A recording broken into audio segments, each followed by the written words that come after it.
This is episode. Hello and welcome to Identirati Office Hours. This is episode 36. And the topic today is deepfakes, what is BioID's combat strategy? And I have guests, Anne and co-host Pavel today. So welcome, guys. Hi, Mike. Hello. And just a quick reminder for everyone to follow Identirati Office Hours on LinkedIn. We're trying to get to 1,000 followers. And I guess before we dive into today's topics on deepfake, maybe the guests could introduce themselves. Anne, can you give us a quick introduction? Yes, sure. So my name is Anne-Kathrin Freiberg. I'm working at BioID in Nuremberg, Germany. And I actually started my career at Fraunhofer Institute in the technology marketing field, which is also what brought me to BioID at some point. I started there in 2017, first overlooking the marketing and communication department, and then moving into sales and business development more and more with the years. And so now I'm supporting customers and product marketing or product management, actually. And I'm supporting customers with integration projects for identity verification processes and everything that involves biometrics, because BioID develops biometric technology. And yeah, so I'm happy to be here today. Thanks for the invitation, Mike. And Pavel, how do you find yourself on an Identirati Office Hours episode? Yeah, hello, Mike. Thanks. So my background is always within cybersecurity and identity, and since last 25 years, I have been continuously challenged with more like transformation of a larger systems to become leaner and more secure. I'm coming with mathematic background in the past, so I have been studying math and financial sector, public sector. Lately, I exposed myself to a topic of getting more familiar with what open source can do on identity and access management space. Maybe also to mention, I have got familiar with neural networks in past century already, so I'm really looking forward for that discussion here. And AI generally is really, is gonna be quite a game changer for us in the future. It's also for identity market. Looking forward. So that's a good bridge to our conversation today. Thank you, Pavel. AI has obviously created a lot of new challenges for server-side biometric authentication. But before we dive into that, just to give the audience a little bit of context, Anne, could you maybe just help us, just walk through the basics of what BioID does and what the service and the product is? Yeah, sure. So we developed a software that includes facial recognition and fraud prevention for facial recognition systems. These are used for authentication and verification. And well, you need to make sure that you actually interact with the person that you think you're interacting with. So you need to be sure there's no deepfake or other fraud, like a picture or video of the person trying to log on to a bank account or open a door for physical access. And so we offer these types of services. So facial recognition, liveness detection, and also photo verify, which is for identity verification processes where you want to be sure that an ID document actually belongs to the person that's submitting it. And so this is like the broad range of biometric technologies that we develop here in Nuremberg. So the obvious question with all the AI innovation is, how has AI had an impact on, the user experience? Has there been any, or what has to happen in order to keep that user experience the same? Yeah, the technology that we're working on is almost purely AI at this point. It was not 10 years ago. We have some really capable people in our team that used to handcraft algorithms to do facial recognition, because that's what you used to do. But at some point, the neural networks took over. You can say that, because we had the best ever created handcrafted algorithms compared to the new neural networks, and they were 20 times better. So it was not nice for our engineers who did the software development, but it was the truth that AI was much more capable, especially in the image processing field. And so today all of or most of the technology that we provide is based on our AI that is trained with our own data. And then you need to make sure, of course, that you consider lots of things if you want to train a good system to, for instance, distinguish live images from fake images. And so, yeah, AI is everywhere in my field. Pavel, are you surprised by this? Not at all, and I mean actually surprised by the length how much it took time for us to adopt neural networks in the larger industry, and that's actually the speed AI is right now getting implemented in different dimension. That is what is surprising me, but. How long did it took from the invention of neural network? That is still surprising me. So to me, the process was rather long. Yeah, our CTO always tells the story that he used to work at Fraunhofer Institute, which is a research institute in Germany. And back in 1995, he was already working in the group that was called artificial intelligence. So it was already there, but it was not capable like it is today. Like we didn't have the machines, you didn't have the technology, and you didn't have like certain adaptations that they invented at some point. And so there was artificial intelligence before, but it was not useful enough. So now at this point, lots of things have changed, especially the capability of the machines. And so now you can use AI as we do it today. So it was there, but it was not yet capable enough. So you need a lot of data to train the AI. What kind of impact did one of the things that the selling points of BioID was always GDPR compliance? Yes. Now that you're collecting more data, did that create any new challenges for you on the processing analytical side? Yeah, always, of course, because you need to be sure you comply with the EU AI Act, with GDPR, with personal rights, and so on, especially as a German company. But that's the good thing about being in the business for such a long time. We really have our own databases and huge, massive ones. We're also constantly working on enlarging them. Like we have a huge deepfake database at this point because we started to create it 3 years ago. So we have the same for like a paper mask database. We have our own silicon masks. We actually have a 3D printer and create our own masks. And so that's the good thing about being in the market for such a long time, that you have the time to build up these like databases and the capabilities to create fakes yourself. I always say that we're kind of like almost as good fraudsters as we are in preventing fraud, but of course we're not on the bad side, we're on the good side. Pavel, if I could put you on the spot as somebody who's more in touch with like the end users, how do customers feel about server-side biometric authentication? Because is it something that they want, or are they concerned? Are there any concerns around privacy or other reasons why they might not adopt it?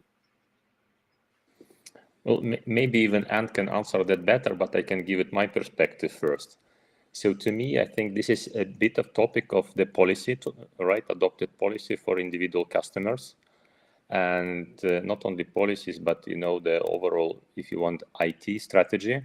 If you are investing into server side or more like on-prem solutions, how much you want to regain the control versus how quickly you want to adopt certain technologies. So I do not really believe there is a universal answer to that. And it will be like a case by case. But what is important that you have a really right match between your product, what Anne is offering on the market, and also the customer. So you really need to feel your customer. But I believe there will be, like as much as we are here, there will be different perspectives on what you need to prioritize and what kind of strategy you will follow. But I would be very interested in listening what's Anne experienced so far. Yeah. So maybe before we dive into the tech, I was sorry, Anne. You can answer this that question and this one too, maybe. So maybe the same question is, what are who are the customers who are saying server-side authentication is something that we are interested in? Maybe are there any commonalities or groups of those types of customers? Yeah, I think I would answer the question other way around, like who needs on-prem? Because if possible, like almost everyone would probably choose software as a service because it's so much easier for everyone to use. But there are regulations for banks and governments that just don't allow to use any software or as a service or any like internet connected service. And so they need on-prem. So I think the question is who needs on-prem? It's the ones that are regulated, and for instance, that's governments and banks. And so most of our customers that want to have on-prem are either directly working with the government, they are governments, or they're financial institutions. All Interesting. others would probably prefer the software as a service solution. So BioID actually does more business in on-prem than in cloud? No, we're generally a software as a service provider. Yeah. Most of our customers use the software as a service element that we have. But I some see. of our customers have like special requirements, and then they would go for on-prem. I see. Yeah, I would have been really surprised if the cloud wasn't most of it. Interesting. Well, we prepared some cool videos. It's always good to see something. Um, Maybe could you tell us a little bit about what type of techniques you're using in order to stay ahead of, hopefully, attackers for server-side biometrics? Yeah, sure. So you're referring to the deepfake videos, I guess. So maybe I should first talk about deepfakes Yeah, themselves.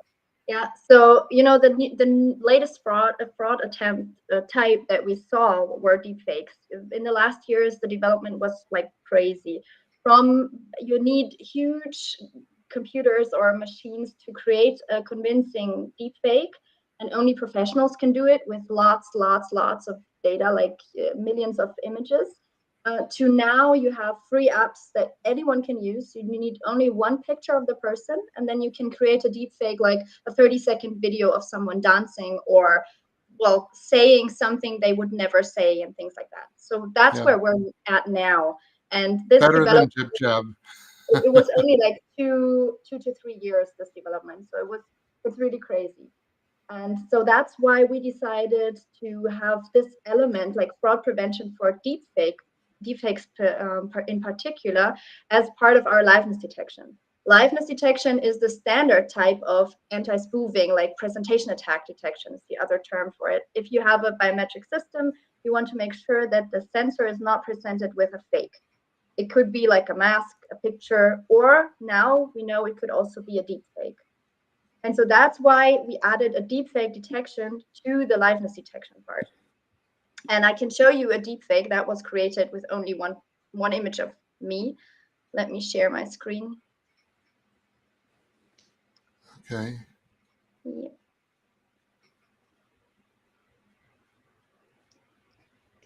There you go. So Okay. there's a small Yeah. collection. I hope you can see the video starting in a second. So this is a video, a deepfake video created of me with only one image. And that's with a free app. So it was not even that we had to pay for it. And the thing is that, of course, I would not like show myself like that. I don't have these hairstyles. I never had. And I wouldn't do this kind of mimic and things like that. But it's really convincing, especially if you don't know about deepfakes. If you do, you can have a look at the eyes and sometimes at the chin. I can maybe replay it.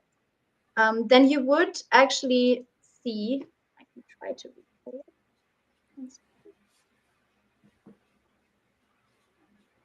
Here, I can show it again. Look at the eyes and the glasses and the teeth, because this is like the thing that AI sometimes is not, or generative AI is not so good at, or deepfake technology. So if you want to like detect a deepfake with the bare eye, you want to have a look at these things like eyes, glasses, sometimes the chin if a person moves, and the teeth, because sometimes they are not so realistic. But if you wouldn't talk about deepfakes at this point, and you wouldn't think that it could be a deepfake that you see, you would probably think this is me in a funny video. And it can be funny, it can be entertaining, but to be honest, I could also be doing things I don't want to be doing, and then this could be published. Like I could be saying things that I wouldn't say, for instance, or it could be used, a video of mine that says, yes, I want to open a bank account with bank XYZ because that's what some banks need as an like remote identity proving element to open a bank account, I could create a video of any of you within a few seconds and you say that. So that's like the fraud element that you can think of as soon as you have technology that creates things like these. And so maybe I can show you a quick video of, this is the same video, but now a heat map overlay showing where our algorithms detect the fake elements or the fraud elements. So we, with our deepfake detection, analyze certain frames of a video, and then we see, or the AI that we trained sees where this image is fake or where the frames are fake and that they are fake. And so this is just like an example for you to see how this could look like. Okay. Yeah. So Pablo, any thoughts? yeah. I thought that was really interesting. It's always nice to see the visualizations. And I don't know, Pablo, any thoughts on that? I just automatically started to feel, how do you measure the performance in terms of false positive and false negative? So, what's your feedback taking, like in order to improve your algorithm and the product? So what are you building surrounding the product development and consumption in order to make you better? Yeah, that's actually a good question, because there's no standard so far for deepfake detection. Like for liveness detection, there's a standard. It's ISO 30107, and you can actually be tested against the standard. But for deepfake detection, it's so new, there is no international standard or like something you could test against. So you need to do your own tests all the time. Our team is actually like looking into the technology every day. We check new apps, new technologies, and we create new deepfakes almost every day and train them into our systems.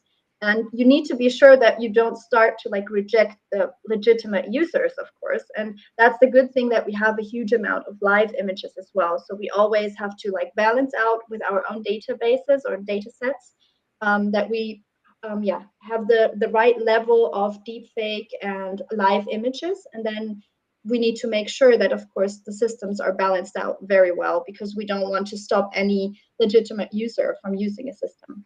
So it's hard work, and it's like an ongoing task. It's not like we have this service now and we all lay back and sell it. It's more like you are in a continuous research and development phase. And it's been the same for liveness detection. We introduced that 10 years ago, and it's still not finished. You always need to keep on like adding new fraud elements, adding new computer displays, cell phones, whatever. Like there's new technology all the time that you need to evaluate and make sure that you're secured against. And so I think there's no like best company for this topic. It's more like you need a really dedicated team. You need to be sure that the company you're buying a technology from is really standing behind that and really working hard for it, because that's currently the solution to solving the deepfake problem, because there is no benchmark or standard that you could say, yeah, we're fulfilling the standard or something. It's more like do the best you can with all the efforts you can. Yeah, that's a good answer. But Mike, I would like to actually ask one simple question to Anne as well. But are you, in terms of visibility and let's say transparency of the product, are you public on the performance of the product in terms of false negatives and false positives? Right. I mean, those occur time to time, and are you open to publish that statistic or provide it, or this is more like kept internally right now? Yeah, I mean, this is like in constant change, of course, but we're normally at around 95% detecting the deepfakes, and that's on internal databases. So there's no official one that I could say someone can compare to, but that's also like the benchmark on the market is around 90%. That's what we can see from the research. And so we're really happy with the 95, but it's far from 99 point something, which you normally aim at. But that's because the development is still ongoing. It's not a finished technology. So for liveness detection, this is different. We're far, far beyond the 99%. But for the deepfake technology, 95 is really good. And then you always need to make sure that you're not like, as I said, stopping the legitimate users. And so you need to be sure to have a good balance there. Right. Thanks. And so I'm just having a hard time seeing how all this data that you're collecting in order to do this AI training and adapt is not somehow reversible as personal data. Yeah, I mean, if it comes to reversible, the AI networks, you put lots of data in, and it's not like you can take them out after that. Like the training is like a very complex method. And then afterwards, the images are not in that net or can be taken out, kind of. And so I think that's what you're Okay, referring so you to, right? process So them and then you chuck them. yeah, if I'd give you this net now, it wouldn't help you much concerning the images that we originally put in. And so, but I wouldn't give out the net, of course, because this is like the core element of BioID. And what do you see as the biggest growth areas? Is it eKYC for banks, or what is there a business purpose that where you see a lot of demand?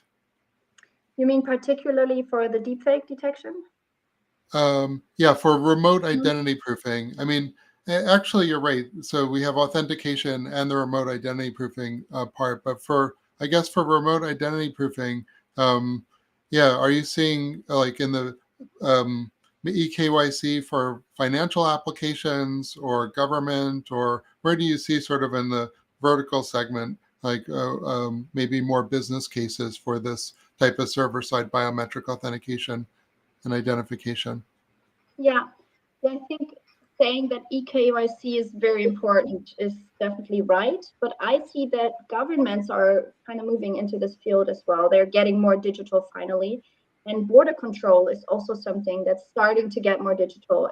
I know that some countries are like much further than Germany, for instance. But I think those are like the governments are now moving into this field. So border control and all like governmental services, this is getting more important. So fintech, of course, and banking, but also governments are, if you ask about growth potential, I think it's border control and governmental services. And we have this really interesting use case for like pension administration. So people have to verify that they're still alive because there's so much fraud with pensioners that are not alive anymore, but people still get the pension from the government. And you can't really ask a 90-year-old lady to go into the capital every 3 months live. And so there's this service that uses our technology that they verify that they're still alive and they're still there, and then they get the pension. So that makes a lot of sense. And it's also a governmental service. So it helps prevent fraud and reduce like fraudulent payments. That's also a good one, I guess. Interesting. Pavel, have you seen any in real life deployments of server-side biometrics? Well, as a customer myself, as an end consumer, yes, for sure. And there has been quite convenient, from my perspective, there has been quite convenient cases where I really, as an end consumer, I can see the speed up of the process for consuming services which are crucial to me. So, of course, I did, and I can recognize, let's say, the value. Not talking yet about the threats, but the value I can recognize.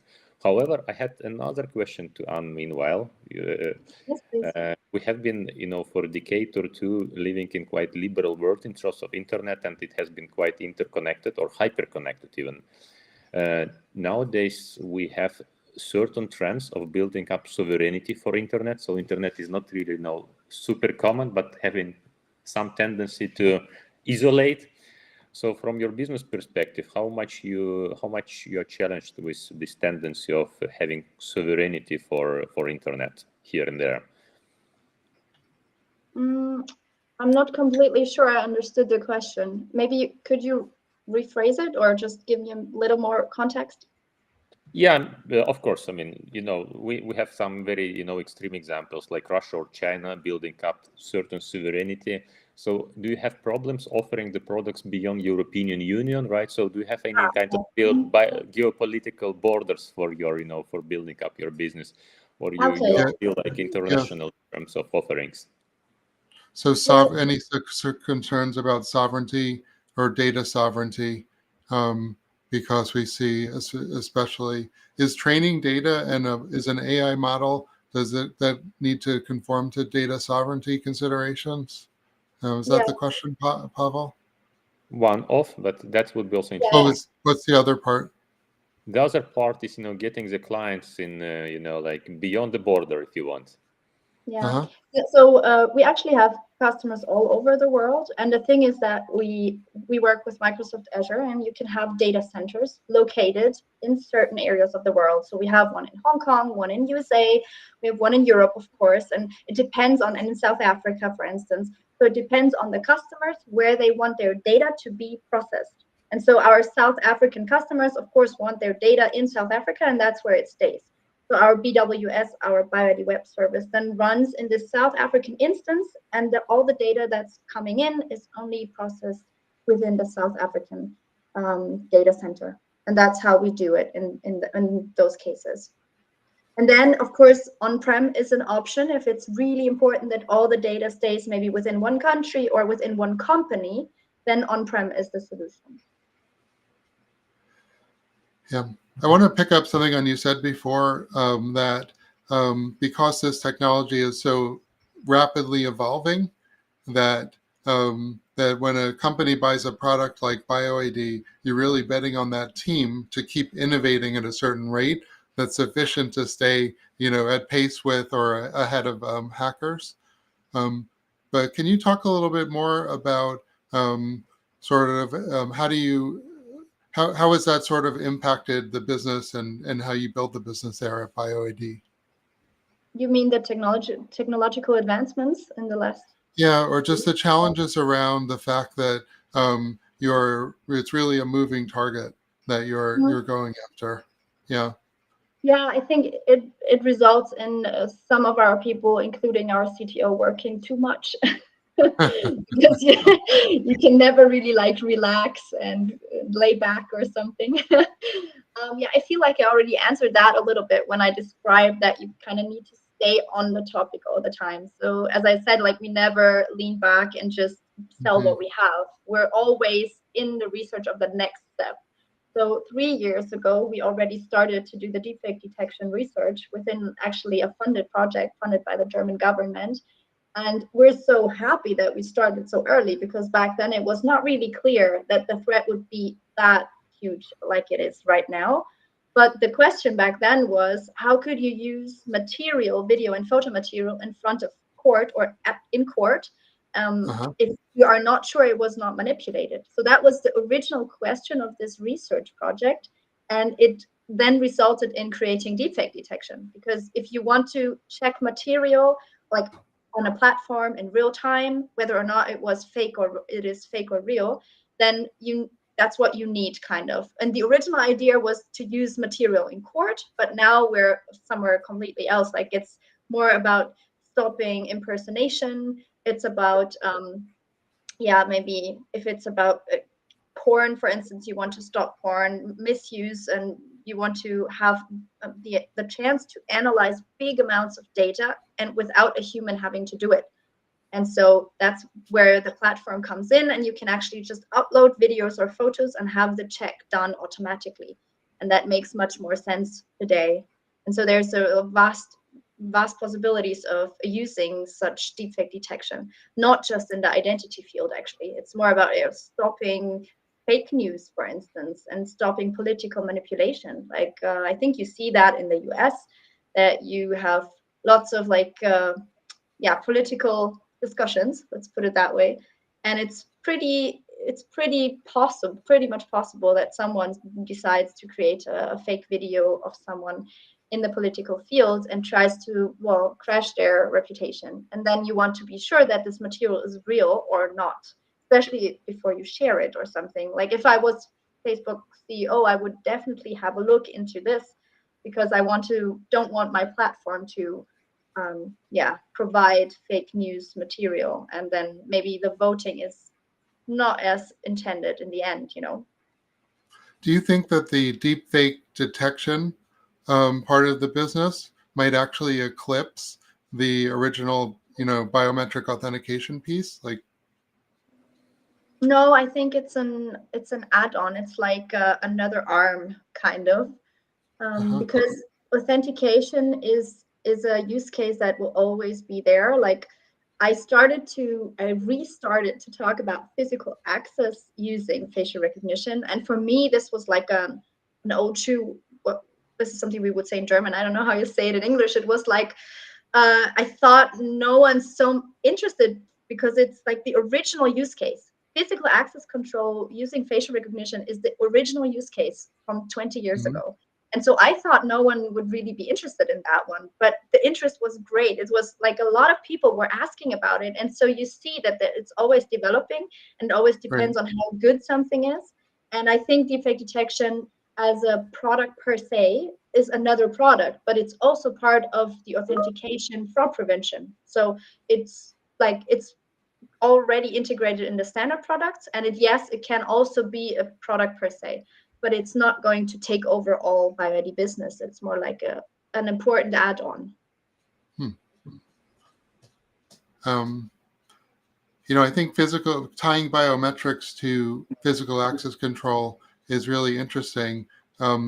We had Sentry on, and they have a card. It's a FIDO card, but it also has an RFID antenna and a fingerprint sensor. And you need to present the biometric at the door to unlock. But they mentioned that every door that has one of those locks also has a video camera because people share keys, and so you could actually do both. You could both surveil with video and use the physical card. I want to go back to something that you mentioned previously about border control. So is the idea that a citizen would enroll in this, and when they show up at the border, they would authenticate using the previous enrollment? You're not talking about identification at the airport to identify people. You're talking about citizens actually enrolling and then using the server-side biometric authentication at the border. Are any countries doing that? It's a new concept that's planned here in the EU. And it's exactly that. You kind of pre-enroll at home with an app, and you already upload your documents and so on, and you already take a selfie, or maybe it's a video. It still needs to be decided. And then if you are at the airport or whatever, it's much quicker and easier. It's like you do a pre-registration kind of. And it's also, of course, easier to see where people are moving around. But it's not about surveillance or something. More helping the processes, because there's lots of people waiting sometimes at border control, and it's also supporting with machines in that case makes sense, because humans make mistakes, especially if they get tired, or let's say they are just used to having the same person in front of them like is on the ID. They're just used to that, so they expect it. And then they always say, it's the same one, but it's not, or there's like a morph or something. Yeah, humans are the weakest link, actually. Yeah, you can't detect a morph with the bare eye, unless you're maybe a super recognizer, but you can with machines. So that's just a use case where it really makes sense to have support. And then having people enroll at home is nice for them, and it makes processes quicker and more secure at the border. Are any countries actually doing this? I'm not like an expert on that. I can't answer it at this point. I just know that this is the plan for EU, and that we also have this EU ID coming up, and we're trying to harmonize the whole thing, so that private companies are not doing all the identity verification stuff, and it's more like a standard kind of for this identity verification process. Are you also, maybe go ahead, Pavel, please. Spontaneous question. And are you also thinking on some kind of a healthcare use cases, like maybe looking into the face and identifying certain disease, or really cooperating with medical institutions on a bit different level of use cases for your technology? Diagnostic. Different model, right? Yeah, the diagnostics is nothing that we would look into, because this is also highly restricted, and that's like a different field. But what I can think about when it comes to healthcare, or a use case that we have, is that there's a lot of misuse in, I think it's India, where people walk into hospitals and pretend they are a certain person, and then they get treated, but they didn't have insurance, and they just said the wrong name or presented something that made the people in the hospital think that they are a certain person, and then no one pays because this person was not insured, and the person that the insurance was running on was not treated. And so the hospitals have a lot of problems with that because they are not paid in the end. They are the ones who have the financial issues then. And so you have a kiosk there, you have to walk into the hospital, the kiosk helps verify that you're the person that you're actually saying you are and that you are insured. And the good thing in India is that you have this Aadhaar system, you have like a database of all citizens, and so you can actually use this to verify that the person is who they say they are. Right. This is something that's not thinkable, not even like you can't consider doing something like that in the EU because of data privacy. But if there's something like that in place, that's a benefit in India, for instance. Yeah, in fact, I think Aadhaar has. But that's how you use it. Yeah, say if we ignore this regulatory complexity which you just mentioned, do you recognize certain potential for this, healthcare use cases like diagnosing and things like that? If we just, skip for a second the complexity or regulatory thinking. Yeah, image So you go through customs, and then they're like, "Oh, hi, Mike. And by the way, you should get your eyes checked out. You might have glaucoma." I mean, we're in a very or COVID. right? Maybe you're at risk for COVID. Please see the. That's a big ask, I think, for BioID. But there are some things where they say, "Can my data be shared for medical use cases?" Because we've seen derivative data sets sometimes used by doctors or others for other research purposes. Would it ever become possible for you to share? Has anyone ever requested the data for research purposes? Not that I have in mind right now, but to answer Pavel's question, for image processing, AI is the best thing that could happen. And if you have diseases that you can actually see, then you can definitely train an AI system for distinguishing a healthy person from a not healthy person. Like if there's signs in the face or in the eyes, like maybe whatever, yellow dots in the eyes or something that is much more invisible for the human eye, but it's visible for a machine, for instance, then it can be used like that. So your idea is great, and I'm sure there are some elements already in use.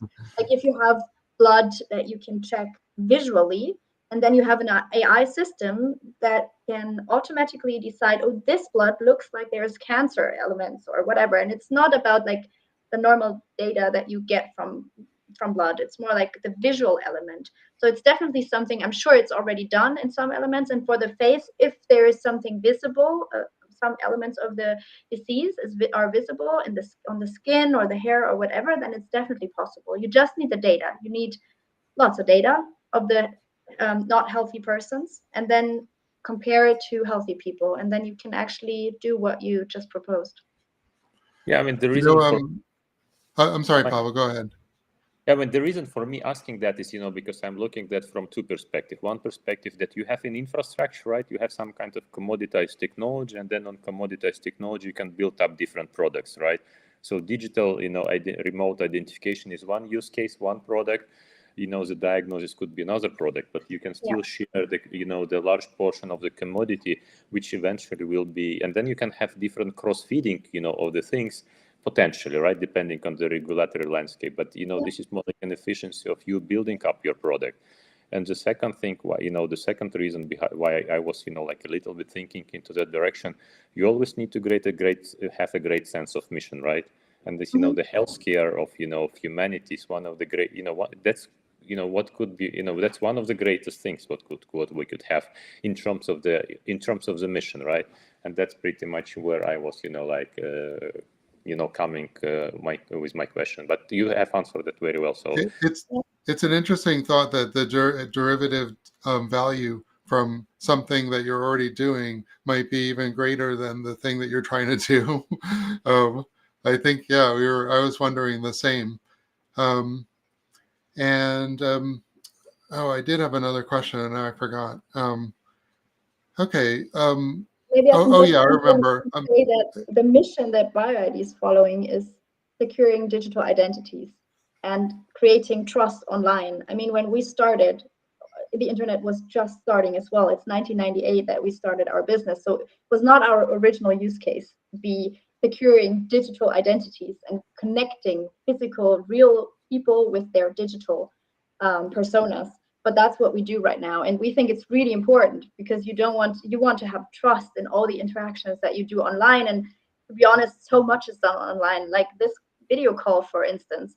Like that's something you really want to be sure that you're interacting with the right people, especially if you think they're your boss and they're asking you to do something for them. You want to be sure they really are your boss. And that's where you need fraud prevention as well, for instance.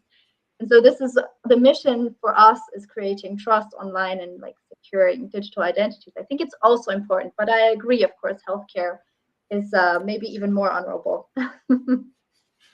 Yeah, it's a good question about the mission. And it sort of leads me, yeah, I remembered where I was going with this, which was we had another guest, Armando Pena from Dominican Republic. He's helping to build a digital public infrastructure for identity. And he said that one of the challenges that they have is they actually have a number of different citizen databases around, that people use to log in to do various things. But they're really having a hard time figuring out, they need just one record per person, right? And they're figuring out what's the best way to do that. And they were really seriously considering some type of server-side biometric authentication. But does that sort of, have you seen any other countries saying, maybe we need some way to identify citizens? And I think that, in the foundational identity layer, not, like, how do we know, we've seen approaches like verifiable credentials. You mentioned the EU wallets.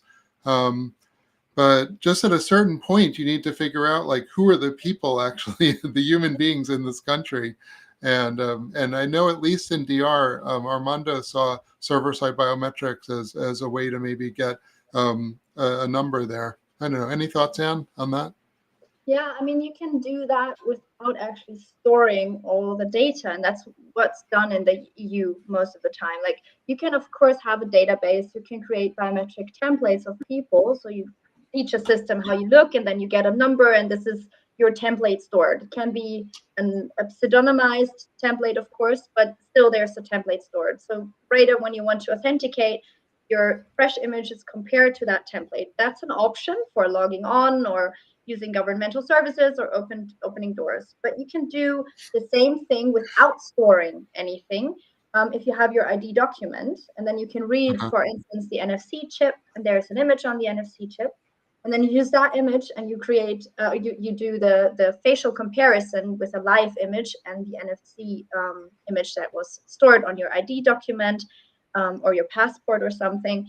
And then you have the same level of verification without storing anything, because you can just like store the element, yes, this is the same person and the ID was valid and so on, but you don't have to store images, you don't have to store any templates or something.